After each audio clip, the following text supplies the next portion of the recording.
सत श्री अकाल, मैं हाँ कमलपाल सिंह ते तुसीं वेख रहे हो साझा पंजाब USA। लैके हाज़र हां पंजाबी खबरां। आओ फिर जाणदे हां पहली खबर नूं। पंजाब स्टेट सुविधा कर्मचारी यूनियन वालों अपनियां मंगां नूं लैके हलका बल्लूआणा दे विधायक अमनदीप सिंह गोल्डी मुसाफर नूं मंग पत्र दिता गया। इस मौके उन्होंने कहा कि पंजाब स्टेट ई-गवर्नेंस सुसाइटी दीआं गाइडलाइनस मुताबक सारे जिले के डिप्टी कमिश्नर साहिबाना की अगवाई हेठ जिला पद्धर ते Sukhmani society for citizen services सुविधा केंद्र की स्थापना की गई थी। पंजाब भर से चलते इन्होंने सुविधा केंद्रों से बहुत ही घट फैलिसिटेशन चार्जिस और आम जनता को सर्विस प्रदान की जाती सी।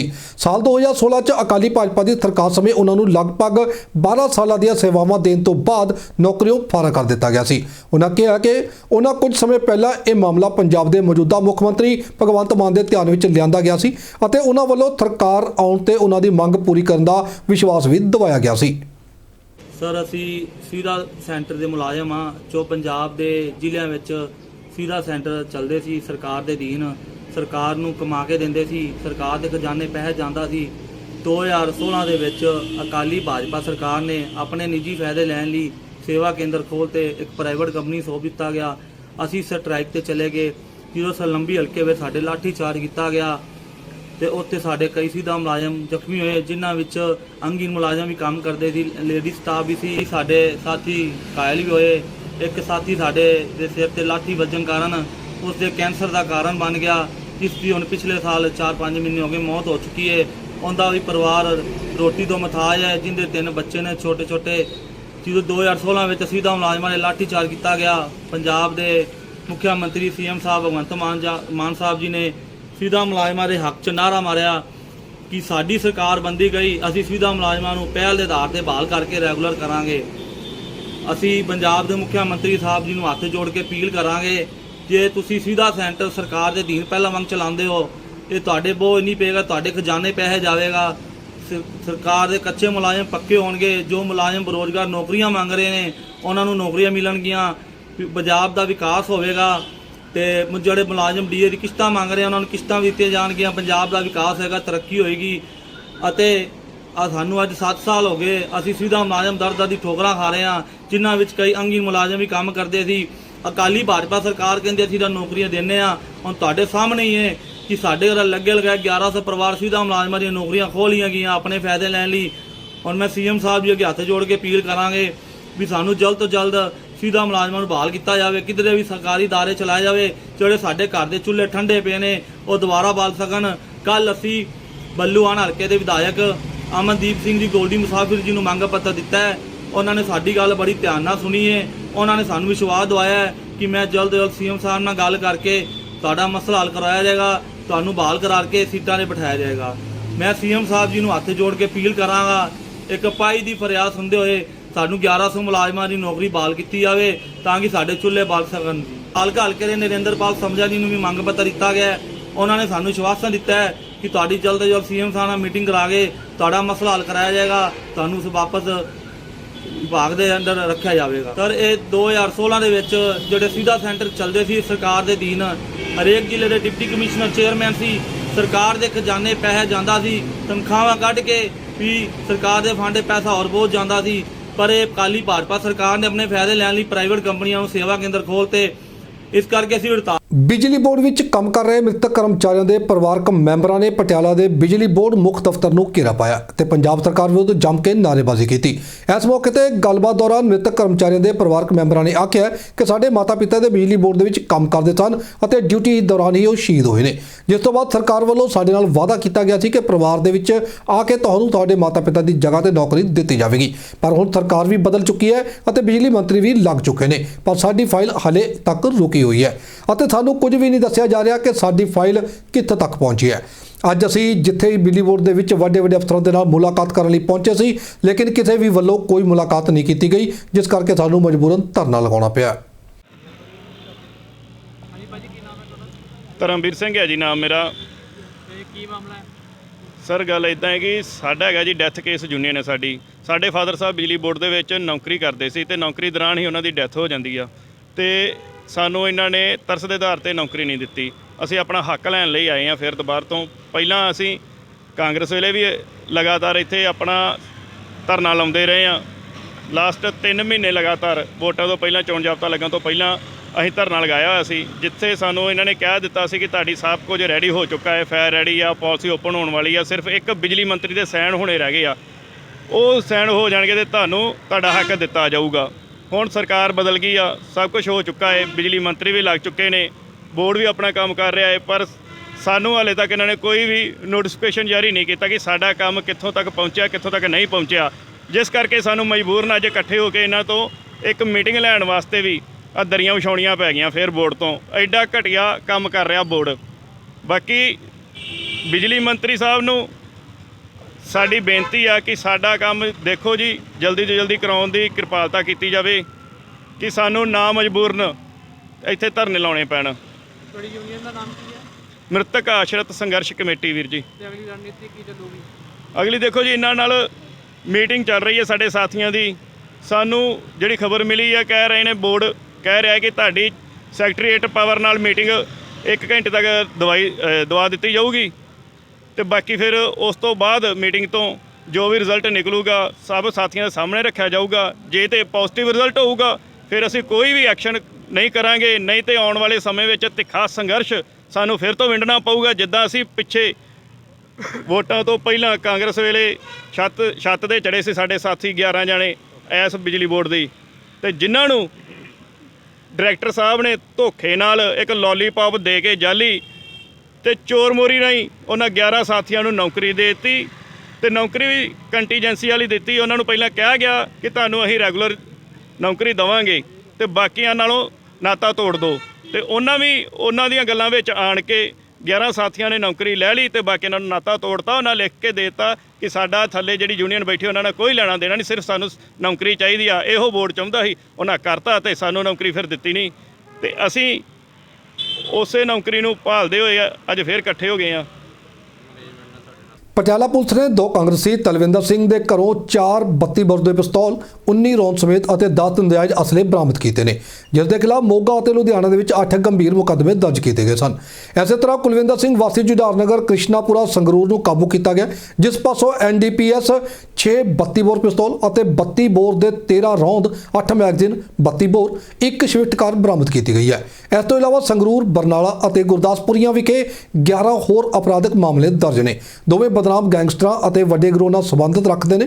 ਪੁਲਿਸ ਨੇ ਹੁਣ ਤੱਕ ਵੱਡੇ ਗੈਂਗਸਟਰਾਂ ਨਾਲ ਸੰਬੰਧਿਤ 7 ਮੁਲਜ਼ਮਾਂ ਨੂੰ ਗ੍ਰਿਫਤਾਰ ਕੀਤਾ, ਜਿਨ੍ਹਾਂ ਕੋਲੋਂ ਕੁੱਲ 12 32 ਬੋਰ ਦੇ ਪਿਸਤੌਲ, 18 ਮੈਗਜ਼ੀਨ, 32 ਰੌਂਦ ਅਸਲਾ, ਗਨ ਪੁਆਇੰਟ ਤੇ ਲੁੱਟੀ ਗਈ 1 ਵਰਨਾ ਕਾਰ ਅਤੇ 2 ਸ਼ਿਫਟ ਕਾਰਾਂ ਵੀ ਬਰਾਮਦ ਹੋਈਆਂ ਨੇ।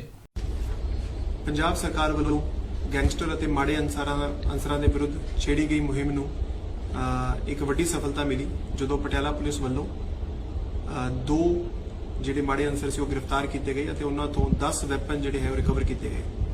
28 ਫਰਵਰੀ 2022 ਨੂੰ ਇੱਕ ਇਨਸੀਡੈਂਟ ਹੋਇਆ ਸੀ, ਜਿਹਦੇ ਵਿੱਚ ਇੱਕ ਵਰਨਾ ਕਾਰ ਰਾਜਪੁਰੇ ਦੇ ਕੋਲੋਂ ਸਨੈਚ ਕੀਤੀ ਗਈ ਸੀ। ਉਸ ਦੀ ਤਫਤੀਸ਼ ਦੇ ਦੌਰਾਨ ਜਿਹੜੇ 3 ਮੇਨ ਸਨੈਚਰ ਸੀਗੇ ਉਹਨਾਂ ਨੂੰ ਗ੍ਰਿਫਤਾਰ ਕੀਤਾ ਗਿਆ ਅਤੇ ਉਹਨਾਂ ਤੋਂ 2 ਵੈਪਨ ਜਿਹੜੇ ਸੀ ਬਰਾਮਦ ਕੀਤੇ ਗਏ। ਇਸ ਤਫਤੀਸ਼ ਨੂੰ ਅੱਗੇ ਲਿਜਾਂਦੇ ਹੋਏ ਪਟਿਆਲਾ ਪੁਲਿਸ ਵੱਲੋਂ 2 ਜਿਹੜੇ ਕੁਖਿਆਤ ਗੈਂਗਸਟਰ ਹੈਗੇ ਆ, ਜਿਹੜੇ ਜੇਲ੍ਹ ਦੇ ਵਿੱਚ ਬੰਦ ਸੀ, ਉਹਨਾਂ ਨੂੰ ਪ੍ਰੋਡਕਸ਼ਨ ਵੰਡ ਤੇ ਲਿਆਇਆ ਗਿਆ ਤੇ ਉਹਨਾਂ ਤੋਂ ਵੀ ਪੁੱਛਗਿੱਛ ਜਿਹੜੀ ਕੀਤੀ ਗਈ ਹੈ। ਡਿਊਰਿੰਗ ਇਨਵੈਸਟੀਗੇਸ਼ਨ ਸਾਨੂੰ ਇਹ ਪਤਾ ਲੱਗਿਆ ਕਿ 2 ਜਿਹੜੇ ਇਹ ਸ਼ਖਸ ਨੇ, ਤਲਵਿੰਦਰ ਸਿੰਘ ਉਰਫ ਨਿੱਕੂ ਅਤੇ ਕੁਲਵਿੰਦਰ ਸਿੰਘ ਉਰਫ ਸੋਨੂ, ਇਹ 2 ਸ਼ਖਸ ਜਿਹੜੇ ਹੈਗੇ ਆ ਇਹ ਵੈਪਨ ਦੀ ਤਸਕਰੀ ਦਾ ਵੀ ਕੰਮ ਕਰਦੇ ਹਨ ਤੇ ਇਹਨਾਂ ਦੇ ਪੋਜੀਸ਼ਨ ਦੇ ਵਿੱਚ ਇਸ ਟਾਈਮ ਤੇ ਇਲੀਗਲ ਵੈਪਨ ਸਨ। ਤਾਂ ਉਸ ਮੁਹਿੰਮ ਨੂੰ ਅੱਗੇ ਲਿਜਾਂਦੇ ਹੋਏ ਦੋਨਾਂ ਵਿਅਕਤੀਆਂ ਨੂੰ ਗ੍ਰਿਫਤਾਰ ਕੀਤਾ ਗਿਆ, ਜਿਹਦੇ ਵਿੱਚ ਤਲਵਿੰਦਰ ਸਿੰਘ ਨਿੱਕੂ ਤੋਂ 4 ਵੈਪਨ ਬਰਾਮਦ ਹੋਏ ਅਤੇ ਕੁਲਵਿੰਦਰ ਸਿੰਘ ਸੋਨੂ ਤੋਂ ਜਿਹੜੇ ਸੀਗੇ 6 ਵੈਪਨ ਬਰਾਮਦ ਹੋਏ। ਤਾਂ ਇਹ ਜਿਹੜੀ ਸਾਡੇ ਵੱਲੋਂ ਮੁਕੱਦਮਾ ਜਿਹੜਾ ਸ਼ੰਭੂ ਥਾਣੇ ਦੇ ਵਿੱਚ ਦਰਜ ਕੀਤਾ ਗਿਆ ਸੀ ਕਾਰ ਸਨੈਚਿੰਗ ਦਾ, ਉਹਦੀ ਤਫਤੀਸ਼ ਨੂੰ ਅੱਗੇ ਲਿਜਾਂਦੇ ਹੋਏ ਤਾਂ ਅੱਜ ਇੱਕ ਵੱਡੀ ਪ੍ਰਾਪਤੀ ਸਾਨੂੰ ਹੋਈ ਹੈ ਕਿ 10 ਜਿਹੜੇ ਵੈਪਨ ਹੈ ਉਹ ਬਰਾਮਦ ਹੋਏ ਨੇ ਤੇ ਇਹਨਾਂ ਦੀ ਡਿਟੇਲਸ ਜਿਹੜੀ ਪੁੱਛਗਿੱਛ ਦੌਰਾਨ ਇਹ ਵੀ ਸਾਹਮਣੇ ਆਇਆ ਹੈ ਕਿ ਇਹ ਜਿਹੜੇ ਵੈਪਨ ਨੇ ਇਹ ਮੱਧ ਪ੍ਰਦੇਸ਼ ਤੋਂ ਲੈ ਕੇ ਆਉਂਦੇ ਸਨ। ਇਹਨਾਂ ਦੀ ਗ੍ਰਿਫਤਾਰੀ ਨਾਲ ਪੰਜਾਬ ਦੇ ਵਿੱਚ ਵੈਪਨ ਸਪਲਾਈ ਕਰਨ ਵਾਲਾ ਇੱਕ ਵੱਡਾ ਨੈਕਸਸ ਜਿਹੜਾ ਹੈਗਾ ਉਹ ਤੋੜਿਆ ਗਿਆ ਹੈ ਤੇ ਇਹਨਾਂ ਤੋਂ ਹੋਰ ਵੀ ਪੁੱਛਗਿੱਛ ਦੌਰਾਨ ਹੋਰ ਵੀ ਜਿਹੜੇ ਖੁਲਾਸੇ ਹੋਣ ਦੀ ਉਮੀਦ ਹੈ ਤੇ ਅੱਗੇ ਵੀ ਇਹ ਤਫਤੀਸ਼ ਇਸੇ ਤਰ੍ਹਾਂ ਜਾਰੀ ਰਹੇਗੀ ਤੇ ਮਾੜੇ ਅਨਸਰਾਂ ਵਿਰੁੱਧ ਜਿਹੜੀ ਸਾਡੇ ਵੱਲੋਂ ਕਾਰਵਾਈ ਛੇੜੀ ਗਈ ਹੈ ਅੱਗੇ ਵੀ ਇਸੇ ਤਰ੍ਹਾਂ ਜਾਰੀ ਰਹੇਗੀ। ਧੰਨਵਾਦ। ਪਟਿਆਲਾ ਜ਼ਿਲ੍ਹਾ ਦੇ ਪਿੰਡ ਬਖਸ਼ੀਵਾਲਾ ਦੇ ਨਜ਼ਦੀਕ ਕਿਸੇ ਅਣਪਛਾਤੇ ਵਿਅਕਤੀ ਵੱਲੋਂ 5 ਕਤੂਰਿਆਂ ਨੂੰ ਜ਼ਹਿਰ ਦੇ ਕੇ ਮਾਰ ਦਿੱਤਾ ਗਿਆ। ਦੱਸ ਦਈਏ ਕਿ 5 ਕਤੂਰਿਆਂ ਨੂੰ ਜੋ ਕਿਸੇ ਨੇ ਖਾਣ ਦੇ ਵਿੱਚ ਜ਼ਹਿਰ ਮਿਲਾ ਕੇ ਦਿੱਤਾ ਸੀ, ਉਹ ਜਿਸ ਵਿੱਚੋਂ 3 ਕਤੂਰਿਆਂ ਦੀ ਮੌਕੇ ਤੇ ਮੌਤ ਹੋ ਗਈ ਸੀ ਅਤੇ 2 ਦੀ ਇਲਾਜ ਦੌਰਾਨ ਮੌਤ ਹੋਈ ਹੈ। ਮੌਤ ਪਟਿਆਲਾ ਦੇ ਵਿੱਚ ਡੋਗ ਸੁਰੱਖਿਆ ਨਾਮ ਸੰਸਥਾ ਚਲਾਉਣ ਵਾਲੀ ਸੁਸ਼ਮਾ ਸਿੰਘ ਦੇ ਨਾਮ ਦੀ ਇੱਕ ਮਹਿਲਾ ਦੇ ਵੱਲੋਂ ਬਖਸ਼ੀਵਾਲਾ ਪੁਲਿਸ ਨੂੰ ਸੂਚਨਾ ਦਿੱਤੀ ਗਈ ਅਤੇ FIR ਦਰਜ ਕਰਵਾਈ ਗਈ, ਜਿਸ ਤੋਂ ਬਾਅਦ ਪੁਲਿਸ ਵੱਲੋਂ ਅਣਪਛਾਤੇ ਵਿਅਕਤੀਆਂ ਦੇ ਖਿਲਾਫ 429 IPC ਧਾਰਾ ਤਹਿਤ ਮਾਮਲਾ ਦਰਜ ਕੀਤਾ ਗਿਆ ਅਤੇ ਦੋਸ਼ੀਆਂ ਦੀ ਭਾਲ ਸ਼ੁਰੂ ਕਰ ਦਿੱਤੀ ਗਈ ਹੈ। ਮੈਂ ਸਿੰਘ ਰਾਠੌਰ ਚੌਪਾਇਆ ਜੀਵ ਰੱਖਿਆ ਫਾਊਂਡੇਸ਼ਨ ਦੀ ਫਾਊਂਡਰ ਮੈਂਬਰ। ਮੇਰੇ ਕੋਲ ਇੱਕ ਬਖਸ਼ੀਵਾਲ ਤੋਂ ਕਾਲ ਆਈ ਸੀ ਕਿ ਕੁਝ ਡੌਗ ਜਲਦੀ ਮਰ ਰਹੇ ਨੇ, ਜਿਹਦੇ ਕਾਰਨ ਮੈਂ ਉੱਥੇ ਇਨਵੈਸਟੀਗੇਸ਼ਨ ਕਰਨ ਗਈ ਤਾਂ ਪਤਾ ਲੱਗਿਆ ਕਿ ਸ਼ਾਇਦ ਇਹ ਪੋਇਜ਼ਨਿੰਗ ਕੇਸ ਹੈ ਤੇ 5 ਡੌਗ ਦੀ ਡੈਥ ਤੋਂ ਬਾਅਦ ਪੋਸਟਮਾਰਟਮ ਹੋਇਆ ਤੇ 2 ਡੌਗ ਦੀ ਬਾਅਦ 'ਚ ਡੈਥ ਹੋਈ ਤੇ ਹੁਣ ਅੱਜ ਕੱਲ੍ਹ ਦੀ ਮਿਤੀ ਦੇ ਵਿੱਚ FIR ਦਰਜ ਹੋ ਗਈ ਹੈ ਤੇ ਦੇਖੋ ਹੁਣ ਅਨਨੋਨ ਪਰਸਨ ਦੇ ਖਿਲਾਫ ਹੋਈ ਹੈ, ਕੀ ਬਣਦਾ ਹੈ। Thank you. ਹਾਂ ਸਰ, ਦੱਸ ਦਿਓ ਕਿ ਜਿਹੜੀ ਹੈਗੀ ਕੀ ਕੰਪਲੇਂਟ ਆਈ ਹੈ, ਕੀ ਮੈਟਰ ਕੀ ਹੈ ਜੀ ਉਹ? ਇੱਕ ਸਾਨੂੰ ਆਪਣੇ ਸੁਸ਼ਮਾ ਸਿੰਘ ਨੇ ਆਪਣੇ NGO ਚਲਾਉਂਦੇ ਨੇ ਪਟਿਆਲੇ ਤੋਂ, ਉਹਨਾਂ ਵੱਲੋਂ ਕੰਪਲੇਂਟ ਆਈ ਸੀ ਵੀ ਪਿੰਡ ਬਖਸ਼ੀਵਾਲ ਵੀ 5 ਜਿਹੜੇ ਕਤੂਰੇ ਨੇ ਕਿਸੇ ਨੇ ਕੋਈ ਜ਼ਹਿਰੀਲੀ ਚੀਜ਼ ਦੇ ਕੇ ਮਾਰਤੇ ਨੇ ਤੇ ਜਿਹੜਾ ਅਸੀਂ ਉਹਨਾਂ ਨੂੰ ਆਪਦੇ ਕਬਜ਼ੇ 'ਚ ਲੈ ਕੇ ਪੋਸਟਮਾਰਟਮ ਕਰਾਤਾ। ਪੋਸਟਮਾਰਟਮ ਕਰਾ ਦਿੱਤਾ ਤੇ ਜਿਹੜਾ ਹੁਣ ਅਸੀਂ ਜਿਹੜੀ 429 IPC ਦੇ ਅਧੀਨ FIR ਦਰਜ ਕਰ ਦਿੱਤੀ ਹੈ। ਕਿੰਨੇ ਕਤੂਰੇ ਕਿੰਨੇ? ਇਹ ਆਪਣੇ 5 ਕਤੂਰੇ ਨੇ। ਕਿੰਨੇ ਖਿਲਾਫ ਮਾਮਲਾ ਦਰਜ ਹੋਈ? ਹਾਂਜੀ, ਕਿੰਨੇ ਮਾਮਲੇ ਖਿਲਾਫ ਹੋਈ? ਇਹ ਆਪਣੇ ਹਲੇ ਨਾਮਲੂਮ ਦੇ ਖਿਲਾਫ ਹੈ, ਹਲੇ ਕਲੀਅਰ ਕਰਾਂਗੇ ਜੋ ਵੀ ਹੈ। ਅਬੋਹਰ ਦੇ ਅਜੀਤ ਨਗਰ 'ਚ ਇੱਕ ਔਰਤ ਨੇ ਆਪਣੇ ਪਤੀ ਉੱਤੇ ਉਸ ਨਾਲ ਕੁੱਟਮਾਰ ਕਰਨ ਦੇ ਦੋਸ਼ ਲਗਾਏ ਨੇ। ਇਸ ਬਾਰੇ ਪੀੜਤ ਔਰਤ ਨੇ ਦੱਸਿਆ ਕਿ ਉਸਦੇ ਪਤੀ ਨੇ ਉਸਦੀ ਕੁੱਟਮਾਰ ਕਰਕੇ ਉਸ ਨੂੰ ਘਰੋਂ ਕੱਢ ਦਿੱਤਾ। ਉਸਨੇ ਇਹ ਵੀ ਦੱਸਿਆ ਕਿ ਉਸਦੇ ਪਤੀ ਦੇ ਕਿਸੇ ਦੂਸਰੀ ਔਰਤ ਨਾਲ ਨਾਜਾਇਜ਼ ਸੰਬੰਧ ਨੇ, ਜਿਹਦਾ ਪਤਾ ਉਸ ਨੂੰ ਕੁਝ ਸਮਾਂ ਪਹਿਲਾਂ ਹੀ ਲੱਗਿਆ। ਉਹਨਾਂ ਨੇ ਕਿਹਾ ਕਿ ਇਸ ਤੋਂ ਪਹਿਲਾਂ ਆਪਣੇ ਪੇਕੇ ਰਹਿ ਰਹੀ ਸੀ ਅਤੇ 6 ਮਹੀਨੇ ਪਹਿਲਾਂ ਉਹ ਆਪਣੇ ਪਤੀ ਕੋਲ ਵਾਪਸ ਆਈ ਸੀ। ਉਹਨਾਂ ਨੇ ਦੱਸਿਆ ਕਿ ਜਦੋਂ ਇਸ ਬਾਰੇ ਉਸ ਨੇ ਆਪਣੇ ਸਹੁਰੇ ਪਰਿਵਾਰ ਨੂੰ ਦੱਸਿਆ ਤਾਂ ਉਹਨਾਂ ਨੇ ਉਲਟਾ ਉਸ ਤੇ ਹੀ ਦੋਸ਼ ਲਗਾਏ ਨੇ। ਉਸਨੇ ਆਪਣੇ ਪਤੀ ਤੇ ਬਣਦੀ ਕਾਨੂੰਨੀ ਕਾਰਵਾਈ ਕਰਨ ਦੀ ਮੰਗ ਕੀਤੀ ਹੈ। ਕੀ ਗੱਲ ਹੋਈ ਹੈ ਤੁਹਾਡੇ ਨਾਲ? ਕਿੱਥੋਂ ਦੇ ਹੋ ਤੁਸੀਂ? ਕੀ ਕਾਰਵਾਈ ਦੀ ਮੰਗ ਕਰਦੇ ਹੋ? ਅਸੀਂ ਅਜੀਤ ਨਗਰ ਦੇ ਹਾਂ। ਅਜੀਤ ਨਗਰ ਰਹਿਣ ਵਾਲੇ ਹਾਂ। ਕੀ ਗੱਲ ਕੀ ਹੋਈ ਹੈ? ਗੱਲ ਹੈਗੀ ਹੈ, ਮੇਰਾ ਘਰ ਹੈ, ਕਿਸੇ ਹੋਰ ਨਾਲ ਸੰਬੰਧ ਬਣਾਉਣਾ ਚਾਹੁੰਦਾ ਹੈ ਤੇ ਇਸ ਵਾਸਤੇ ਇਹਨੂੰ ਮੇਰੀ ਮਾਰ ਪਟਾਈ ਕਰਨਾ ਚਾਹੁੰਦਾ ਹੈ, ਮੈਨੂੰ ਗੁਰੂ ਬਾਰ ਕੱਢਣਾ ਚਾਹੁੰਦਾ ਹੈ। ਕੌਣ ਹੈ ਉਹ ਲੜਕੀ ਔਰ ਕਿੱਥੋਂ ਦੀ ਹੈ ਔਰ ਕਿੰਨੇ ਚਿਰ ਤੋਂ ਦੇ ਨਾਲ ਟਾਈਮ ਨਾਲ? ਮੈਨੂੰ ਤਾਂ 6 ਮਹੀਨੇ 'ਚ ਪਤਾ ਲੱਗਾ ਹੈਗਾ, ਮੈਨੂੰ ਪਹਿਲਾਂ ਤਾਂ ਕੋਈ ਪਤਾ ਨਹੀਂ ਹੈਗਾ। ਕਿੱਥੇ ਰਹਿ ਰਿਹਾ ਇਸ ਟਾਈਮ ਉਹ? ਇਸ ਟਾਈਮ ਉੱਥੇ ਹੀ ਹੈਗਾ, ਆਨੰਦ ਕੋੜੀ, ਮੇਰੇ ਕੋਲ ਨਹੀਂ ਹੈਗਾ। ਤੁਸੀਂ ਕੋਈ ਸਹੁਰਿਆਂ ਨੂੰ ਕੰਪਲੇਂਟ ਕੀਤੀ ਹੋਵੇ ਕਦੀ? ਮੇਰੇ ਸਹੁਰੇ ਮੇਰੀ ਕੋਈ ਗੱਲ ਦੀ ਗੌਰ ਹੀ ਨਹੀਂ ਕਰਦੇ ਹੈਗੇ, ਉਹ ਉੱਥੋਂ ਮੇਰੇ ਤੇ ਉਲਟਾ ਇਲਜ਼ਾਮ ਲਾ ਦੇ। ਕਿਸ ਚੀਜ਼ ਦਾ? ਕਹਿੰਦੇ ਤੂੰ ਮਾੜੀ ਹੈਗੀ। ਬੱਚੇ ਕਿੰਨੇ ਤੁਹਾਡੇ ਕੋਲ? ਮੇਰੇ 2 ਬੱਚੇ ਹੈਗੇ। ਕਿੰਨੇ ਸਾਲ ਹੋ ਗਏ ਵਿਆਹ ਨੂੰ? 15 ਸਾਲ ਹੋ ਗਏ। ਅੱਗੇ ਵੀ ਕੋਈ ਲੜਾਈ ਝਗੜਾ ਰਿਹਾ? ਅੱਗੇ 3-4 ਵਾਰੀ ਮੈਨੂੰ ਮਾਰ ਕੁੱਟ ਕੇ ਗਈ ਹੈ, ਪੈਟਰੋਲ ਸੱਟ ਕੇ ਅੱਗ ਲਾਉਣ ਦੀ ਕੋਸ਼ਿਸ਼ ਕੀਤੀ ਇਹਨੇ ਮੈਨੂੰ। ਉਹ ਕਿਵੇਂ? ਕਿਸ ਕਾਰਨ? ਕੋਈ ਕਾਰਨ ਨਹੀਂ ਸੀ, ਉਹਨੂੰ ਪਤਾ ਹੋਣਾ ਵੀ ਕਿਸ ਕਾਰਨ ਮੈਨੂੰ ਅੱਗ ਲਾਉਣੀ ਚਾਹੁੰਦਾ ਸੀ। ਇਹ ਕਦੋਂ ਦੀ ਘਟਨਾ? ਇਹ ਹੋ ਗਏ ਇਹਨੂੰ ਘੱਟ ਤੋਂ ਘੱਟ 3-4 ਸਾਲ ਹੋ ਗਏ ਇਸ ਘਟਨਾ ਨੂੰ। ਉਸ ਤੋਂ ਬਾਅਦ ਵੀ ਤੁਸੀਂ ਰਹਿ ਰਹੇ ਜੇ ਨਾਲ ਹਾਲੇ? ਮੈਂ 15 ਸਾਲ ਤੋਂ, ਮੈਂ ਹੁਣ 6 ਮਹੀਨੇ ਹੋ ਗਏ ਰਹਿਣ ਲੱਗੀ ਇਹਦੇ ਕੋਲ ਆ ਕੇ। ਪਹਿਲਾਂ ਕਿੱਥੇ ਸੀ? ਪਹਿਲਾਂ ਮੇਰੀ ਮਾਂ ਕੋਲ ਸੀ। ਹੁਣ ਤੁਸੀਂ ਕੀ ਮੰਗ ਕਰਦੇ ਹੋ ਅੰਤ ਤੇ? ਅਸੀਂ ਮੈਂ ਇਹੀ ਮੰਗ ਕਰਨੀ ਵੀ ਮੇਰੇ ਬੱਚਿਆਂ ਨੂੰ ਮੈਨੂੰ ਇਨਸਾਫ ਚਾਹੀਦਾ। ਪੁਲਿਸ ਬਿਆਨ ਹੋ ਗਿਆ ਤੁਹਾਡੇ? ਨਹੀਂ ਹੋਇਆ ਅਜੇ ਤੱਕ ਪੁਲਿਸ ਬਿਆਨ। ਸਵੇਰ ਦੀ ਆਈ ਅਜੇ ਤੱਕ ਕੋਈ ਬਿਆਨ ਨਹੀਂ ਹੋਇਆ ਮੇਰਾ। ਅਬੋਹਰ ਦੇ ਵਿੱਚ ਇੱਕ ਨਾਬਾਲਗ ਲੜਕੀ ਨਾਲ ਛੇੜਛਾੜ ਕਰਨ ਦਾ ਵਿਰੋਧ ਤੇ ਲੜਕੀ ਅਤੇ ਉਸਦੇ ਪਿਤਾ ਨੇ ਉਸਦੇ ਗਵਾਂਢੀ ਲੜਕੇ ਅਤੇ ਸਾਥੀਆਂ ਵੱਲੋਂ ਜ਼ਖਮੀ ਕਰ ਦੇਣ ਦਾ ਮਾਮਲਾ ਸਾਹਮਣੇ ਆਇਆ। ਅਬੋਹਰ ਦੇ ਸਥਾਨਕ ਸੁਭਾਸ਼ ਨਗਰ ਨਿਵਾਸੀ ਪੀੜਤ ਲੜਕੀ ਨੇ ਆਪਣੇ ਗਵਾਂਢੀ ਲੜਕੇ ਤੇ ਦੋਸ਼ ਲਗਾਉਂਦਿਆਂ ਹੋਇਆ ਦੱਸਿਆ ਕਿ ਪਹਿਲਾਂ ਉਸਦੇ ਗਵਾਂਢੀ ਲੜਕੇ ਨੇ ਉਸ ਨਾਲ ਛੇੜਛਾੜ ਕੀਤੀ ਅਤੇ ਜਦੋਂ ਉਹਨਾਂ ਨੇ ਇਸ ਦਾ ਵਿਰੋਧ ਕੀਤਾ ਤਾਂ ਉਸਨੇ ਆਪਣੇ ਸਾਥੀਆਂ ਨਾਲ ਮਿਲ ਕੇ ਉਹਨੂੰ ਅਤੇ ਉਸਦੇ ਪਿਤਾ ਨਾਲ ਕੁੱਟਮਾਰ ਕਰਕੇ ਜ਼ਖਮੀ ਕਰ ਦਿੱਤਾ, ਜਿਸ ਤੋਂ ਬਾਅਦ ਦੋਵਾਂ ਪਿਓ ਤੇ ਧੀ ਨੂੰ ਇਲਾਜ ਲਈ ਸਰਕਾਰੀ ਹਸਪਤਾਲ ਵਿਖੇ ਦਾਖਲ ਕਰਵਾਇਆ ਗਿਆ। ਲੜਕੀ ਨੇ ਇਹ ਵੀ ਦੱਸਿਆ ਕਿ ਇਸ ਤੋਂ ਪਹਿਲਾਂ ਵੀ ਉਸ ਲੜਕੇ ਨੇ ਉਸ ਨਾਲ ਕਈ ਵਾਰ ਕਥਿਤ ਤੌਰ ਤੇ ਛੇੜਖਾਨੀ ਕਰਨ ਦੀ ਕੋਸ਼ਿਸ਼ ਕੀਤੀ ਸੀ, ਜਿਸ ਸੰਬੰਧੀ ਪਹਿਲਾਂ ਵੀ ਇਹ ਮਾਮਲਾ ਪੰਚਾਇਤ ਵਿੱਚ ਲਿਆਂਦਾ ਗਿਆ ਸੀ, ਪਰ ਲੜਕਾ ਆਪਣੀ ਹਰਕਤਾਂ ਤੋਂ ਬਾਜ਼ ਨਹੀਂ ਆ ਰਿਹਾ, ਜਿਸ ਕਾਰਨ ਹੁਣ ਇਸ ਘਟਨਾ ਨੂੰ ਲੜਕੇ ਅਤੇ ਉਸਦੇ ਦੋਸਤਾਂ ਵੱਲੋਂ ਅੰਜਾਮ ਦਿੱਤਾ ਗਿਆ। नैना, पापा का नाम रंजीत कुमार। नाम नैना, पापा का नाम रंजीत कुमार। सुभाष नगर डेरे के सामने। वो लड़का मेरे से कुछ छेड़छाड़ करता है, जब भी जाओ तो रास्ता रोकता है। हीरा 1-1.5 साल हो गया। हाँ जी, की थी पहले। क्या बना?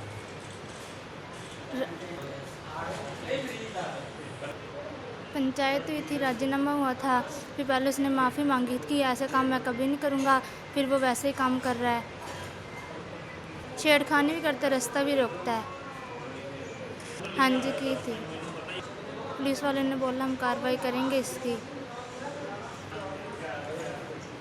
कल को हमारा रास्ता भी रोकता था और पापा से हमने कहा था ये रास्ता रोकता है और कल को इसकी जिम्मेवारी भी होगी। ਬਟਾਲਾ ਦੇ ਨਜ਼ਦੀਕੀ ਪਿੰਡ ਅਮੋ ਨੰਗਲ ਵਿੱਚ ਮਾਹੌਲ ਉਸ ਵੇਲੇ ਗਮਗੀਨ ਹੋ ਗਿਆ ਜਦੋਂ ਨੌਜਵਾਨ ਕਰਨਪਾਲ ਸਿੰਘ ਦੀ ਮ੍ਰਿਤਕ ਤੇ ਕਰੀਬ 20 ਦਿਨ ਪਹਿਲਾਂ ਕੈਨੇਡਾ ਤੋਂ ਪਿੰਡ ਉਹਨਾਂ ਦੇ ਘਰ ਪਹੁੰਚੀ ਹੈ। 3 ਪਰਿਵਾਰਾਂ ਦੇ ਇਕਲੌਤੇ ਪੁੱਤਰ ਦੀ ਮ੍ਰਿਤਕ ਦੇ ਵੇਖ ਕੇ ਹਰ ਇੱਕ ਦੀ ਅੱਖ ਨਮ ਵਿਖਾਈ ਦਿੱਤੀ ਹੈ। ਕਰਨਪਾਲ ਸਿੰਘ ਦਾ ਅੰਤਿਮ ਸੰਸਕਾਰ ਉਸ ਦੇ ਪਿੰਡ ਤੇ ਜੱਦੀ ਜ਼ਮੀਨ ਵਿੱਚ ਕੀਤਾ ਗਿਆ। ਆਪਣੇ ਪੁੱਤਰ ਨੂੰ ਮੁੱਖ ਆਗਨ ਪਿਤਾ ਪਰਮਜੀਤ ਸਿੰਘ ਨੇ ਦਿੱਤੀ। ਦੱਸ ਦਈਏ ਕਿ ਬੀਤੀ 11 ਮਾਰਚ ਨੂੰ ਕੈਨੇਡਾ ਵਿੱਚ ਆਪਣਾ ਪੇਪਰ ਦੇ ਕੇ ਟੈਕਸੀ ਜ਼ਰੀਏ ਵਾਪਸ ਆਪਣੀ ਰਿਹਾਇਸ਼ ਤੇ ਆਉਂਦੇ ਸਮੇਂ ਟਰਾਲੇ ਨਾਲ ਹੋਈ ਜ਼ਬਰਦਸਤ ਟੱਕਰ ਦੇ ਵਿੱਚ ਟੈਕਸੀ ਸਵਾਰ 5 ਪੰਜਾਬੀ ਵਿਦਿਆਰਥੀਆਂ ਦੀ ਮੌਤ ਹੋ ਗਈ ਸੀ, ਜਿਨ੍ਹਾਂ ਵਿੱਚੋਂ ਇੱਕ ਕਰਨਪਾਲ ਵੀ ਸੀ ਜੋ 2021 ਨੂੰ ਜਨਵਰੀ ਵਿਖੇ ਆਪਣੇ ਅਤੇ ਆਪਣੇ ਪਰਿਵਾਰ ਦੇ ਚੰਗੇ ਭਵਿੱਖ ਦੇ ਸੁਪਨੇ ਸੰਜੋ ਕੇ ਕੈਨੇਡਾ ਗਿਆ ਸੀ। ਮੈਂ ਉਹਦੇ ਪਿਓ ਦੀ ਮਾਸੀ ਹਾਂ। ਮੇਰੀ ਅਪੀਲ ਤੇ ਦਲੀਲ ਆ, ਮੈਂ ਪੁੱਤ ਨੂੰ ਪੁੱਤ ਨਹੀਂ ਲਿਆ ਕੇ ਦੇ ਸਕਦੀ। ਮੇਰੀ ਸਰਕਾਰ ਗਾੜੀ ਅਪੀਲ ਆ, ਹੱਥ ਜੋੜ ਕੇ ਬੇਨਤੀ ਆ, ਇੱਦਾਂ ਦੀਆਂ ਜਵਾਨੀਆਂ ਪ੍ਰਦੇਸਾਂ 'ਚ ਨਾ ਜਾ ਕੇ ਮਾਰ, ਇੱਦਾਂ ਦਾ ਹਾਦਸੇ ਉਹਨਾਂ ਦੇ ਮਾਪੇ ਨਾ ਵੇਖਣ। ਤੁਹਾਡੇ ਗਾੜੀ ਹੱਥ ਜੋੜ ਕੇ ਮੇਰੀ ਅਪੀਲ ਆ, ਦੇਸ਼ ਤੋਂ ਬੇਰੁਜ਼ਗਾਰੀ ਦੂਰ ਕਰੋ ਔਰ ਦੇਸ਼ ਦੇ ਨੌਜਵਾਨਾਂ ਦੀ ਜਿਹੜੀ ਜਾਨਾਂ ਬਚਾਈਆਂ ਜਾਣ, ਉਹਨਾਂ ਦੇ ਮਾਪਿਆਂ ਦੀਆਂ ਜਿਹੜੀਆਂ ਜ਼ਿੰਦਗੀਆਂ ਨੇ ਉਹਨਾਂ ਨੂੰ ਠੀਕ ਤਰੀਕੇ ਦੇ ਨਾਲ ਜਿਹੜਾ ਵਾ ਉਹ ਆਪਣਾ ਜੀਵਨ ਨਿਰਵਾਹ ਕਰਨ। ਮੇਰੀ ਹੱਥ ਜੋੜ ਕੇ ਫਰਿਆਦ ਆ ਕਿ ਸਰਕਾਰ ਦੇ ਗਾੜੀ ਵੀ ਹੈ ਸਰਕਾਰੇ ਬੇਰੁਜ਼ਗਾਰੀ ਦੂਰ ਕਰ ਤੇ ਇਹੋ ਜਿਹੇ ਨੌਜਵਾਨ ਜਿਹੜੇ ਨੇ 6 ਫੁੱਟ ਤੇ 3 ਇੰਚ ਉਹਦਾ ਕੱਦ ਸੀ, ਉਹ ਆਪਣੇ ਬਾਬੇ ਜਿੱਡਾ ਸੀ, ਉਹ ਥਾਣੇਦਾਰ ਬਣਾਉਣਾ ਚਾਹੁੰਦਾ ਸੀ, ਉਹਦਾ ਸੁਪਨਾ ਪੂਰਾ ਨਹੀਂ ਹੋਇਆ। ਉਹ ਸੁਪਨਾ ਪੂਰਾ ਕਰਦਾ ਉਹ ਆਪ ਕਾਰ ਚਲਾਣਾ ਕਰ ਗਿਆ। ਉਸ ਤੋਂ ਬਾਅਦ ਉਹਦੇ ਪਿਓ ਡੈਡੀ ਨੇ ਪਰਜੀਤ ਸਿੰਘ ਨੇ ਉਹਨੂੰ ਜ਼ੋਰ ਲਾ ਕੇ ਬਾਹਰ ਕੈਨੇਡਾ ਦੇ ਵਿੱਚ ਆਪਣੀ ਵਿੱਚੋਂ ਬਾਹਰਾ ਖਰਚਾ ਕਰਕੇ ਇਹ ਸਟੱਡੀ ਬੇਸ ਤੇ ਭੇਜਿਆ ਸੀ ਤੇ ਉੱਥੇ ਉਹਦਾ ਐਕਸੀਡੈਂਟ ਹੋ ਗਿਆ। ਇੱਦਾਂ ਦੇ ਹਾਦਸੇ ਵਾਪਰਨੇ ਸਾਡੀ ਇੱਕ ਸਮਾਜਿਕ ਰਾਜਕ ਨੀਤੀ ਨੂੰ ਸਾਨੂੰ ਜ਼ਰੂਰ ਮੋਹਰੇ ਰੱਖ ਕੇ ਇਹ ਗਾੜੀ ਚੱਲਣਾ ਚਾਹੀਦਾ। ਮੈਂ ਸਰਕਾਰ ਗਾੜੀ ਹੱਥ ਜੋੜ ਕੇ ਅਪੀਲ ਕਰਦੀ ਹਾਂ, ਜੋ ਅੱਜ ਵਾਪਰਿਆ ਪਰਿਵਾਰ ਤੇ, ਜੋ ਅੱਜ ਦੁਨੀਆ ਤੇ ਵਾਪਰਿਆ, ਪੰਜਾਬ ਦੇ 4 ਨੌਜਵਾਨ ਨੇ, ਚਾਰੇ ਇਕੱਲੇ ਨੇ।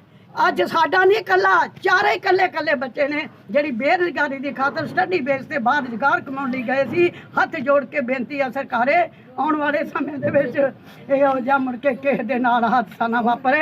ਜੇ ਤੁਸੀਂ ਨਵੀਂ ਸਰਕਾਰ ਆਈ ਆ, ਜ਼ਰੂਰ ਬੇਰੁਜ਼ਗਾਰੀ ਦਿਓ, ਦਰ ਬਦਰ ਦਿਓ, ਦਰਜਾ ਬਦਰਜਾ ਦਿਓ, ਜ਼ਰੂਰ ਰੁਜ਼ਗਾਰ ਬਾਰੇ ਸੋਚੋ ਤੇ ਇਹੋ ਜਿਹੇ ਜਵਾਨੀਆਂ ਨੂੰ ਬਚਾਓ। ਤੇ ਜੋ ਬੀਤੇ ਦਿਨੀ ਘਟਨਾ ਵਾਪਰੀ ਕੈਨੇਡਾ ਦੇ ਵਿੱਚ, ਸਾਡੇ ਜੋ ਪਿੰਡ ਦਾ ਨੌਜਵਾਨ ਮੁੰਡਾ ਕਰਨਦੀਪ ਸਿੰਘ ਦੀ ਉੱਥੇ ਸੜਕ ਹਾਦਸੇ ਦੇ ਵਿੱਚ ਡੈਥ ਹੋ ਗਈ ਸੀ। ਉਸ ਦੀ ਅੱਜ 19-20 ਦਿਨ ਬਾਅਦ ਡੈੱਡ ਬੋਡੀ ਜਿਹੜੀ ਆ ਅੱਜ ਪੰਜਾਬ ਆਈ ਆ ਪਿੰਡ ਮਨੰਗਲ ਵਿੱਚ। ਤੇ ਬਹੁਤ ਹੀ ਵੱਡਾ ਜੋ ਦੁੱਖ ਹੈ ਪਰਿਵਾਰ ਅਤੇ ਇਲਾਕੇ ਦੇ ਵਿੱਚ ਹੋਇਆ ਹੈ। ਤੇ ਇਸ ਮਾੜੀ ਘਟਨਾ ਦੇ ਵਿੱਚ ਇੱਕ ਗੱਲ ਜ਼ਰੂਰ ਦੇਖੀ ਹੈ ਵੀ ਆਪਣੇ ਜਿਹੜੇ ਉਹਨਾਂ ਨੇ ਤਾਂ ਚਲੋ ਸਾਥ ਕਈ ਵੇਲੇ ਉਹ ਵੀ ਨਹੀਂ ਦਿੰਦੇ, ਪਰ ਜੋ ਉੱਚ ਅਧਿਕਾਰੀਆਂ ਦਾ ਆਪਣੇ ਹੁੰਦਾ ਵਾ ਫਰਜ਼, ਉਹਨਾਂ ਕਿਸੇ ਨੇ ਵੀ ਕੋਈ ਫਰਜ਼ ਨਹੀਂ ਨਿਭਾਇਆ। ਨਾ ਤੇ ਪਰਿਵਾਰ ਦੇ ਨਾਲ ਕਿਸੇ ਅਧਿਕਾਰੀ ਨੇ ਦੁੱਖ ਵੰਡਾਇਆ, ਨਾ ਕੋਈ ਹੌਸਲਾ ਅਫਜ਼ਾਈ ਕੀਤੀ, ਅਤੇ ਨਾ ਹੀ ਉਹਨਾਂ ਨੇ ਕੋਈ ਬਾਹਰੋਂ ਨੂੰ ਬਾਡੀ ਆਉਣ ਦੇ ਵਿੱਚ ਕੋਈ ਮਦਦ ਕੀਤੀ। ਤੇ ਪਰਿਵਾਰ ਨੇ ਬਹੁਤ ਹੀ ਇਹ ਔਖੇ ਦਿਨ ਹੁੰਦੇ ਨੇ, ਜੋ ਮਤਲਬ ਵੀ ਇਹ ਦਿਨਾਂ ਦੇ ਵਿੱਚੋਂ ਲੰਘਣਾ ਹੁੰਦਾ, ਜਿਸ ਨਾਲ ਬੀਤੀ ਉਹਨੂੰ ਪਤਾ ਹੁੰਦਾ ਜੀ ਵੀ ਰੋਜ਼ ਦਿਹਾੜੀ ਕਿਸ ਤਰ੍ਹਾਂ ਮਤਲਬ ਵੀ ਉਸ ਬਾਡੀ ਦੀ ਉਡੀਕ ਕਰਨੀ, ਤੇ ਕਿਸ ਤਰ੍ਹਾਂ ਅੱਜ ਇੰਨੀ ਉਡੀਕ ਦੇ ਬਾਅਦ ਬਾਡੀ ਆਈ ਆ ਅਮੋ ਨੰਗਲ ਪਿੰਡ ਵਿੱਚ। ਤੇ ਅੱਜ ਵੀ ਕੋਈ ਵੀ ਉੱਚ ਅਧਿਕਾਰੀ ਮਤਲਬ ਪਰਿਵਾਰ ਦੇ ਨਾਲ ਉਹ ਹੌਸਲਾ ਅਫਜ਼ਾਈ ਲਈ ਨਹੀਂ ਆਇਆ।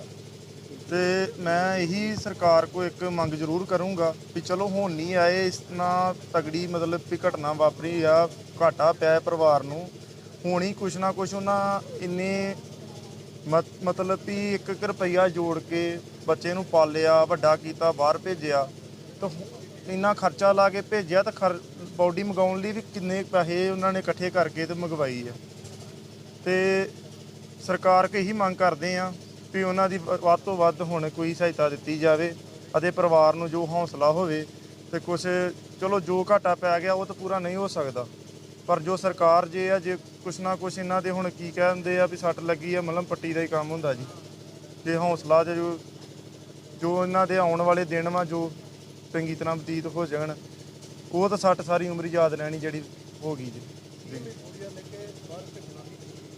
ਮਜਬੂਰੀਆਂ ਜੀ ਇਹੀ ਆ ਹੁਣ ਵੀ ਆਪਾਂ ਸੋਚ ਲੈਂਦੇ ਆ ਵੀ ਇਹ ਮੌਤ ਦਾ ਟੱਲ ਹੈ। ਅਟੱਲ ਤਾਂ ਅਸੀਂ ਵੀ ਸਮਝਦੇ ਹਾਂ ਟੱਲ ਹੈ, ਪਰ ਇਹ ਆ ਵੀ ਜਾਂ ਮੰਨ ਲਓ ਵੀ ਬੱਚਾ ਇੱਥੇ ਆ, ਬਾਹਰ ਭੇਜਣ ਦੀ ਮਜਬੂਰੀ ਇਹੀ ਆ, ਇੱਥੇ ਬੇਰੁਜ਼ਗਾਰੀ ਆ। ਕੁਛ ਹੀ ਮੰਨ ਲਓ ਵੀ ਇੱਥੇ ਕੋਈ ਸਿਸਟਮ ਹੈ ਨਹੀਂ ਸਾਡਾ, ਕਹਿ ਦਿੰਦੇ ਆ ਜੀ ਅਸੀਂ ਇੰਨੀਆਂ ਨੌਕਰੀਆਂ ਕੱਢਤੀਆਂ ਉਹ ਕਰਤੀਆਂ, ਤੇ ਨੌਕਰੀਆਂ ਤਾਂ ਮਿਲਦੀਆਂ ਵਾ ਤਗੜਿਆਂ ਨੂੰ, ਜਿਨ੍ਹਾਂ ਦੇ ਬੱਚੇ ਮਤਲਬ ਵੀ ਆਪ ਅਫਸਰਸ਼ਾਹੀ ਨੌਕਰੀ ਕਰ ਰਹੇ ਆ ਉਹਨਾਂ ਦੇ ਬੱਚਿਆਂ ਨੂੰ। ਆਮ ਬੰਦੇ ਨੂੰ ਕੌਣ ਨੌਕਰੀ ਦਿੰਦਾ? ਆਮ ਆਦਮੀ ਨੂੰ ਤਾਂ ਕੋਈ ਵੀ ਬੰਦਾ ਮਤਲਬ ਵੀ ਦਫ਼ਤਰੇ ਨਹੀਂ ਚੜ੍ਹਨ ਦਿੰਦਾ। ਜੇ ਜਾਈਦਾ ਵਾ ਉੱਥੇ ਕੋਈ ਵੀ ਕੰਮ ਕਰਾਈਏ ਤੇ ਰਿਸ਼ਵਤ ਤੋਂ ਬਿਨਾਂ ਤਾਂ ਕੁਛ ਵੀ ਨਹੀਂ ਹੁੰਦਾ। ਉਹਨੂੰ ਅਸੀਂ ਕੈਨੇਡਾ ਵਿੱਚ ਸਟੱਡੀ ਲਈ ਪੜ੍ਹਨ ਲਈ ਭੇਜਿਆ ਸੀ, ਉਹਦਾ ਉੱਥੇ ਐਕਸੀਡੈਂਟ ਹੋ ਗਿਆ। ਕੱਲਾ ਸਾਡਾ ਪੁੱਤ ਸੀ, ਅਸੀਂ 100 ਲਿਮਟਾਂ ਚੁੱਕ ਕੇ ਉਹਨੂੰ ਬਾਹਰ ਲਈ ਪੜ੍ਹਨ ਲਈ ਭੇਜਿਆ ਸੀ, ਕਿਉਂਕਿ ਇੱਥੇ ਕੋਈ ਰੋਜ਼ਗਾਰ ਤਾਂ ਹੈ ਨਹੀਂ ਸੀ, ਨਾ ਸਰਕਾਰਾਂ ਵੱਲੋਂ ਰੋਜ਼ਗਾਰ ਦਾ ਪ੍ਰਬੰਧ ਕੀਤਾ ਜਾਂਦਾ ਵਾ। ਉੱਥੇ ਡੈਥ ਹੋਣ ਤੋਂ ਬਾਅਦ ਸਰਕਾਰ ਵੱਲੋਂ ਕੋਈ ਵੀ ਸਾਨੂੰ ਸੁਵਿਧਾ ਨਹੀਂ ਦਿੱਤੀ ਗਈ। 4 ਬੇਟੇ ਹੋਏ ਉੱਥੇ, 4 ਦੀ ਮੌਤਾਂ ਹੋਈਆਂ ਵਾ। 4 ਨੇ ਆਪਣੇ ਖਰਚੇ ਤੇ ਖਰਚ ਕਰਕੇ ਆਪਣੀਆਂ ਲਾਸ਼ਾਂ ਮੰਗਾਈਆਂ, ਡੈੱਡ ਬੋਡੀਆਂ। ਮੈਂ ਅਸੀਂ ਸਰਕਾਰ ਨੂੰ ਇਹੋ ਮੰਗ ਕਰਦੇ ਹਾਂ ਵੀ ਗਾਂ ਨੂੰ ਕਿਹੜਾ ਕੋਈ ਉੱਥੇ ਇਹੋ ਜਿਹੀ ਘਟਨਾ ਹੁੰਦੀ ਆ, ਉਹਦੀ ਆਪਣੇ ਖਰਚੇ ਤੇ ਪਰਿਵਾਰਾਂ ਨੂੰ ਬੋਡੀਆਂ ਲਿਆ ਕੇ ਦੇਣ, ਕਿਉਂਕਿ ਸਰਕਾਰਾਂ ਨੇ ਕੋਈ ਕਾਰੋਬਾਰ ਤੇ ਦਿੱਤਾ ਨਹੀਂ ਆ ਵੀ ਪੈਸਾ ਆਵੇ ਹਰ ਇੱਕ ਪਰਿਵਾਰ ਕੋਲ। ਲਿਮਟਾਂ ਬਣਾ 100 ਕਰਜ਼ੇ ਚੁੱਕ ਕੇ ਅਸੀਂ ਭੇਜਿਆ ਸੀ। ਸਾਡੇ ਨਾਲ ਬਹੁਤ ਹੀ ਮਾੜਾ ਹੋਇਆ ਵਾ। ਸਾਡਾ ਕੱਲਾ ਪੁੱਤ ਸੀ, ਇਸ ਤੋਂ ਵੱਡੀ ਕੋਈ ਹੈ ਨਹੀਂ ਜੀ। ਉਹਦਾ ਇਹੋ ਸੁਪਨਾ ਵੀ ਮੈਂ ਪੜ੍ਹਾਂ, ਚੰਗਾ ਵਧੀਆ ਇਨਸਾਨ ਬਣਾ, ਪੜ੍ਹ ਕੇ ਕੋਈ ਅਫਸਰ ਬਣਾ ਅਸੀਂ। ਪਰ ਇੱਥੇ ਕੋਈ ਰੋਜ਼ਗਾਰ ਨਹੀਂ ਹੈਗਾ, ਅਫਸਰ ਵਾਲੀ ਕੋਈ ਲਾਈਨ ਨਹੀਂ ਹੈਗੀ ਕਾਰੋਬਾਰ ਲਈ। ਫਿਰ ਅਸੀਂ ਵਿਦੇਸ਼ ਭੇਜਿਆ। ਉਹ ਤੇ ਵੇਖੋ ਵੀ ਕੱਲਾ ਸਾਡਾ ਪੁੱਤ ਹੀ ਪੂਰਾ ਹੋ ਗਿਆ, ਸਾਡੇ ਹੱਥ ਖਾਲੀ ਹੋ ਗਏ ਆ। ਕਿਸੇ ਸਰਕਾਰ ਨੇ ਕੋਈ ਹੈਲਪ ਨਹੀਂ ਕੀਤੀ। ਉੱਥੋਂ ਦੀ ਪਬਲਿਕ ਮੈਂ ਕੈਨੇਡਾ ਦੇ ਲੋਕਾਂ ਨੂੰ ਵੈਰੀ ਥੈਂਕ ਯੂ ਬੋਲਣਾ ਚਾਹੁੰਦਾ। ਸਭ ਤੋਂ ਜ਼ਿਆਦਾ ਕੈਨੇਡੀਅਨ ਸਟੂਡੈਂਟ ਕੈਨੇਡੀਅਨ ਨੇ, ਪੰਜਾਬੀਆਂ ਨੇ ਹੈਲਪ ਕੀਤੀ ਆ। ਇਹਦੇ ਵਿੱਚ ਕੋਈ ਸਰਕਾਰ ਦਾ ਕੋਈ ਯੋਗਦਾਨ ਨਹੀਂ, ਨਾ ਕੈਨੇਡੀਅਨ ਦਾ ਨਾ ਇੰਡੀਅਨ ਦਾ। 2 ਵਿਅਕਤੀਆਂ ਵੱਲੋਂ ਸ਼ਰਾਬ ਪੀ ਕੇ ਆਪਣੀ ਗੱਡੀ ਦੇ ਨਾਲ ਸਕੂਟਰੀ ਸਵਾਰ ਸਟਾਫ ਨਰਸ ਲੇਡੀਜ਼ ਔਰਤ ਦੇ ਵਿੱਚ ਟੱਕਰ ਮਾਰ ਕੇ ਉਹ ਔਰਤ ਨੂੰ ਜ਼ਖਮੀ ਕਰ ਦਿੱਤਾ ਅਤੇ ਆਪ ਫਰਾਰ ਹੋ ਗਏ। ਹਾਦਸੇ ਤੋਂ ਬਾਅਦ ਪੁਲਿਸ ਵੱਲੋਂ ਦੋਨਾਂ ਵਿਅਕਤੀਆਂ ਨੂੰ ਬੜੀ ਮੁਸ਼ਕਲ ਨਾਲ ਕਾਬੂ ਕਰਕੇ ਸਿਵਲ ਹਸਪਤਾਲ ਗੁਰਦਾਸਪੁਰ ਵਿੱਚ ਮੁਲਾਜ਼ਾ ਕਰਨ ਦੇ ਲਈ ਲਿਆਂਦਾ ਗਿਆ, ਜੋ ਕਿ ਤਲਵੰਡੀ ਸਾਬੋ ਦੇ ਰਹਿਣ ਵਾਲੇ ਸਨ। ਸੂਤਰਾਂ ਤੋਂ ਪਤਾ ਲੱਗਿਆ ਕਿ ਦੋਨੋਂ ਵਿਅਕਤੀ ਵੱਡੇ ਮਹਿਕਮੇ ਵਿੱਚ ਨੌਕਰੀਆਂ ਕਰਦੇ ਨੇ ਤੇ ਉਹਨਾਂ ਨੇ ਸ਼ਰਾਬ ਪੀ ਕੇ ਪੂਰੀ ਦਾਦਾਗਿਰੀ ਵਿਖਾਈ ਹੈ। ਜਦੋਂ ਪੁਲਿਸ ਉਹਨਾਂ ਦੋਨਾਂ ਵਿਅਕਤੀਆਂ ਨੂੰ ਸਿਵਲ ਹਸਪਤਾਲ ਵਿੱਚ ਲੈ ਕੇ ਜਾ ਰਹੀ ਸੀ ਤਾਂ ਦੋਨੋਂ ਵਿਅਕਤੀ ਪੁਲਿਸ ਦੇ ਨਾਲ ਭਿੜਦੇ ਨਜ਼ਰ ਆਏ ਨੇ। ਵਿਅਕਤੀ ਨੇ ਸ਼ਰਾਬ ਜ਼ਿਆਦਾ ਪੀਤੀ ਹੋਈ ਸੀ, ਉਹ ਦੋਸ਼ੀ ਪੁਲਿਸ ਨੂੰ ਹੀ ਧੱਕੇ ਮਾਰਦੇ ਨਜ਼ਰ ਆਏ। ਸਟਾਫ ਨਰਸ ਅੰਜਨਾ ਸਿਵਲ ਹਸਪਤਾਲ ਮੁਤਾਬਕ ਬਾਅਦ ਵਿੱਚ ਇੱਕ ਲੜਕੇ ਨੇ ਉਸ ਨੂੰ ਟੈਂਪੂ ਦੇ ਵਿੱਚ ਬਿਠਾ ਕੇ ਸਿਵਲ ਹਸਪਤਾਲ ਦੇ ਵਿੱਚ ਪਹੁੰਚਾਇਆ ਸੀ। ਸਟਾਫ ਨਰਸ ਅੰਜਨਾ ਡਿਊਟੀ ਤੋਂ ਵਾਪਸ ਘਰ ਜਾ ਰਹੀ ਸੀ। ਗੈਸ ਹੋਂਡਾ ਏਜੰਸੀ ਦੇ ਲਾਗੇ ਇੱਕਦਮ ਮੇਰੇ ਕੋਲ ਫਾਸਟ ਗੱਡੀ ਆਈ ਹੈ। ਮੈਨੂੰ ਪਤਾ ਹੀ ਨਹੀਂ ਲੱਗਾ ਕੀ ਹੋਇਆ, ਬੁਰੀ ਤਰ੍ਹਾਂ ਮੈਂ ਗਿਰ ਗਈ ਹੈ। ਮੇਰੇ ਬਹੁਤ ਜ਼ਿਆਦਾ ਪੇਨ ਹੈ, ਅਨਕੰਟਰੋਲੇਬਲ ਹੈ। ਤੁਸੀਂ ਕਰਤੇ ਮੈਂ ਮੋਪੜ ਤੇ ਸੀ, ਐਕਟਿਵਾ ਤੇ। ਜੇ ਪਿੱਛੋਂ ਟੱਕਰ ਮਾਰੀ ਜੇ ਸਾਹਮਣੇ ਬਿਲਕੁਲ ਇੱਕਦਮ ਰੋਂਗ ਵੇ ਤੇ ਆ ਗਈ। ਮੈਨੂੰ ਪਤਾ ਹੀ ਨਹੀਂ ਲੱਗਾ ਕੀ ਬਣਿਆ। ਮੈਂ ਹੁਣੇ ਹਲਕਾ ਜਿਹਾ ਸਟੇਬਲ ਹੋਈ ਹਾਂ। ਮੇਰੇ ਕੋਲ ਬੋਲੇ ਤੱਕ ਨਹੀਂ ਜਾਣਦੇ, ਪਤਾ ਨਹੀਂ ਮੈਂ ਕਿੱਦਾਂ ਆਈ ਹਾਂ। ਤੁਹਾਨੂੰ ਕੌਣ ਲੈ ਕੇ ਆਇਆ ਇੱਥੇ? ਮੈਨੂੰ ਮੇਰੇ ਇੱਥੇ ਲੜਕਾ ਲੱਗਿਆ ਹੋਇਆ ਐਂਬੂਲੈਂਸ ਵਾਲਾ, ਉਹ ਜਾ ਰਿਹਾ ਸੀ ਆਪਣੇ ਮੋਟਰਸਾਈਕਲ ਤੇ। ਉਹਨੇ ਆਟੋ ਤੇ ਮੈਨੂੰ ਲੈ ਕੇ ਆਏ ਹੈਗੇ ਨਾਲ, ਸਾਰੇ ਜਣੇ ਇਕੱਠੇ। ਫਿਰ ਮੈਨੂੰ ਘਰ ਮੈਂ ਫੋਨ ਵੀ ਕਰਵਾਇਆ ਕਰਕੇ ਤੇ ਫਿਰ ਮੈਨੂੰ ਲੈਣ ਆਇਆ। ਇਹਨਾਂ ਨੇ ਐਕਸੀਡੈਂਟ ਕੀਤਾ ਸੀ ਬਟਾਲਾ ਰੋਡ ਤੇ ਇਸ ਸੰਬੰਧੀ ਅਸੀਂ ਇਹਨਾਂ ਨੂੰ ਲਿਆਂਦਾ, ਜੋ ਇਹਨਾਂ ਨੇ ਡਰਿੰਕ ਵਗੈਰਾ ਕੀਤੀ ਹੈ, ਜੋ ਅਸੀਂ ਕਾਨੂੰਨੀ ਕਾਰਵਾਈ ਉਹ ਕਰ ਰਹੇ ਹਾਂ। ਕੀ ਸਰ ਐਕਸੀਡੈਂਟ ਕਿਹਦਾ ਦੱਸਣਾ ਕੀਤਾ? ਇਸ ਬਾਰੇ ਅਜੇ ਅਸੀਂ ਵੈਰੀਫਾਈ ਕਰਾਂਗੇ, ਜੋ ਅਜੇ ਕਲੀਅਰ ਹੋਏਗਾ ਫਿਰ ਦੱਸਾਂਗੇ ਅਸੀਂ ਬਾਅਦ 'ਚ। ਅੱਛਾ, ਉਹ ਮੌਕੇ 'ਤੇ ਬੰਦੇ ਫੜ ਲਏ? ਹਾਂਜੀ, ਮੌਕੇ 'ਤੇ ਅਸੀਂ ਇਹਨਾਂ ਨੂੰ ਬਾਅਦ 'ਚੋਂ ਕੀਤਾ ਸੀ, ਬਾਅਦ 'ਚੋਂ ਅਰੈਸਟ ਕੀਤਾ ਸੀ ਇਹਨਾਂ ਨੂੰ। ਅਰੈਸਟ ਨਹੀਂ ਅਜੇ ਲੈ ਕੇ ਹੀ ਆਏ ਹਾਂ, ਜਸਟ ਜੋ ਹੁਣ ਬਿਆਨ ਕਰਵਾਉਣਗੇ ਜੋ ਵੀ ਦੂਸਰੀ ਪਾਰਟੀ, ਉਸ ਮੁਤਾਬਕ ਸਵੇਰੇ ਅਸੀਂ ਜੋ ਵੀ ਹੈ ਕਰਾਂਗੇ। ਕਿਤੇ 2 ਜਣੇ ਜੀ? ਹਾਂਜੀ, ਠੀਕ ਹੈ, ਥੈਂਕ ਯੂ। ਅੱਜ ਲਈ ਇੰਨਾ ਹੀ। ਸਤਿ ਸ਼੍ਰੀ ਅਕਾਲ, ਧੰਨਵਾਦ।